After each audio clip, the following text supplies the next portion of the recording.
One of the most sold cars ever gets a facelift. This is the updated VW Golf. I'm going to tell you all about it. Here with Thomas and Autogefühl in 4K, full screen, full length. Let's go with all the details. The most obvious change is the new VW logo that is illuminated. It has first of all this more retro styling, and then here the combustion engine models have this illuminated outline here, whereas the ID models have all the way everything in illumination, but I think both looks cool. You can also see this has the middle light strip here that comes with the middle LED trim level. You start base LED, then there's a middle LED trim level, which is presented right here. And on top of that would be the matrix LED, the IQ light. By the way, this vehicle color here is called Ice Crystal Blue. It's a new vehicle color, actually quite cool. It's, has this blue nuance. And in the lower part, this one here is the R-line trim, the sporty trim. Therefore you have this high gloss black with this really sporty lower grille. And have you seen that? The sensor here for the radar and so on in the lower part now, it has moved down. Before it was in the logo, but since this is illuminated now, it has to move down. But I think visually that doesn't make anything. Here, by the way, the turning indicators with the middle LED trim, they are really wide, pretty cool actually. This cascading turning indicator you only get with the optional IQ light. And if you have the style trim level, then it looks a little bit different here, the e-hybrid. And in the lower part, it's a little bit less dramatic, but also this new bumper is new in this facelift. And by the way, also a white vehicle color as another contrast. The length here for the hatch at 4.28 meters or 169 inches. Optional adaptive suspension, the DCC, that is unchanged. Wheels from 16 to 19 inches. These here are 18 inch, so almost at the top. I think a very good compromise maybe between comfort and styling. Also with this little bit aerodynamic styling. The R-Line badge and also other version badge like GTI and so on are now a little bit bigger and moved right here. And then once again, this typical C-pillar, this is characterizing for the Golf. And what you cannot see with this very vehicle, but will be available, is a black contrast roof color here for the top, now with the Golf facelift. This here is the updated rear, also with a new light signature inside. In the middle LED trim, the turning indicator looks like this. Overall, a clean rear, and my favorite feature is, even here the R-Line, it gets a new lower bumper and a little bit more impressive, and no fake exhaust. So the Autogefühl fake exhaust police was successful. By your criticism and our criticism, fake exhausts were removed. So always leave your comments as feedback. The manufacturers will read it, and then we can also together change some things. I think it's a cleaner look here, especially in the lower part now. What do you think? And if you have the top LED option, the IQ light, then the rear lamps look completely different. They have this segmentation on the inside, and you can see when you hit the turning indicators, it is also cascading and follows these individual elements. That looks really spectacular. And at 4.63 meters or 182 inches, this is the longer Golf variant, the Estate, a little bit over 6 centimeters or 2 inches longer wheelbase. This also brings you more legroom in the rear. We'll take a look at that very soon. And that's also a nice shot here, the Golf variant next to the all-new Passat variant. So the bigger brother actually, now in this new generation, even longer than before. Key fob, to me, too much high gloss black. You see the fingerprints and so on.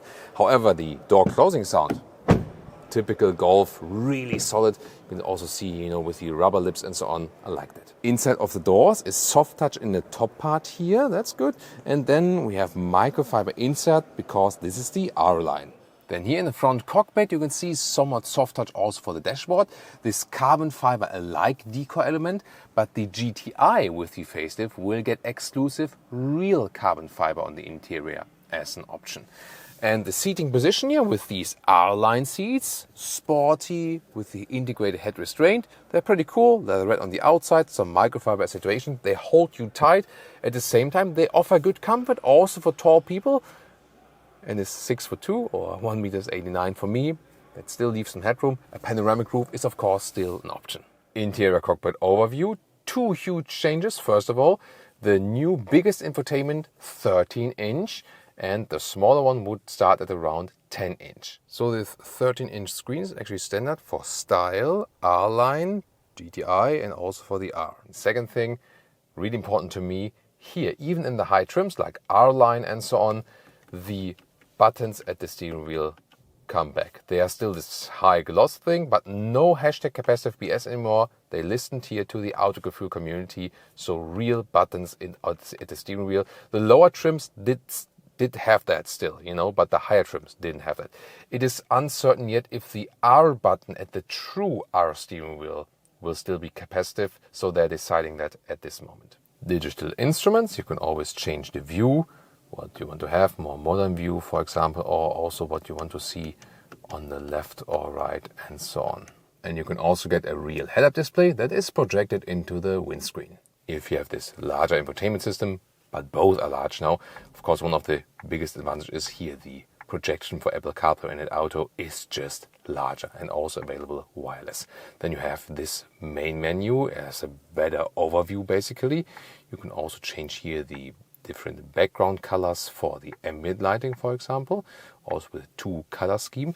And the temperature is either controlled right here, that is possible, or at these sliders. And these sliders here are now backlit even in the smaller version. And for me, important update, the inductive charging pad has now openings for cooling.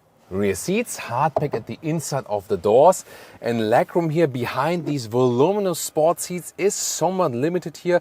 I do hit the front seat with my knees with 189 or 6'2", but the seating itself is quite comfortable. Yeah, I would just need to put my knees somewhere else. Headroom actually works also with my size.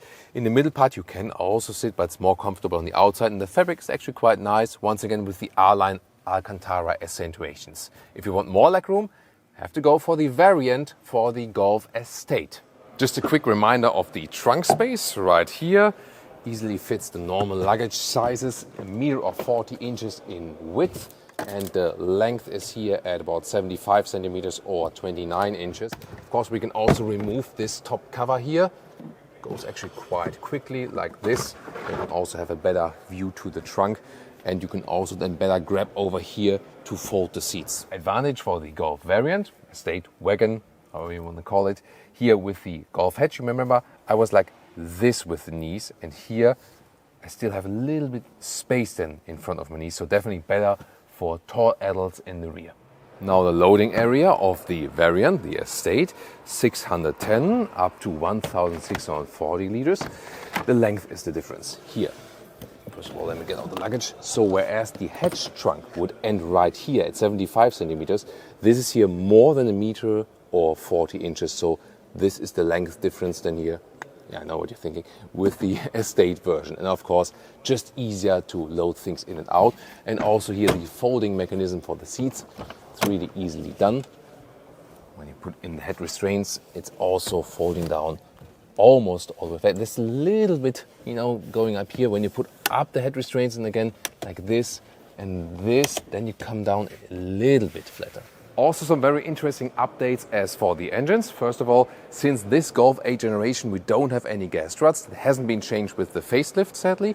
This is here the 1.5 liter E-TSI. That is a mild hybrid version of this turbo petrol engine, 115 or 150 horsepower.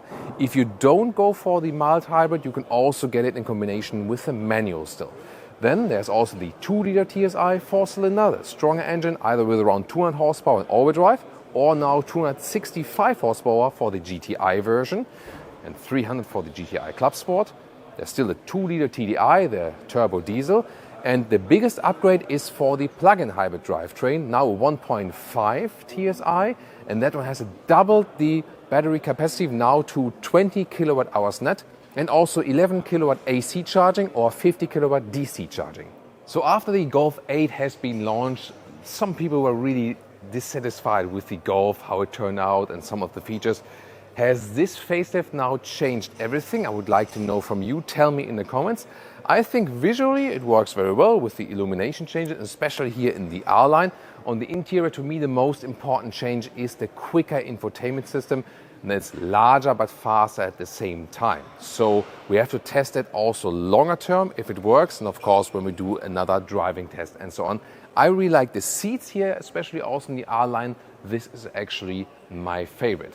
Still, would I buy a Golf 8 or a Golf 7.5? I really like the Golf 7 facelift, so I would still be thinking definitely. So what do you think? And also, the Golf has become a lot of internal competition also from Volkswagen itself, because people now also buy the T-Roc or the Tiguan instead of a Golf.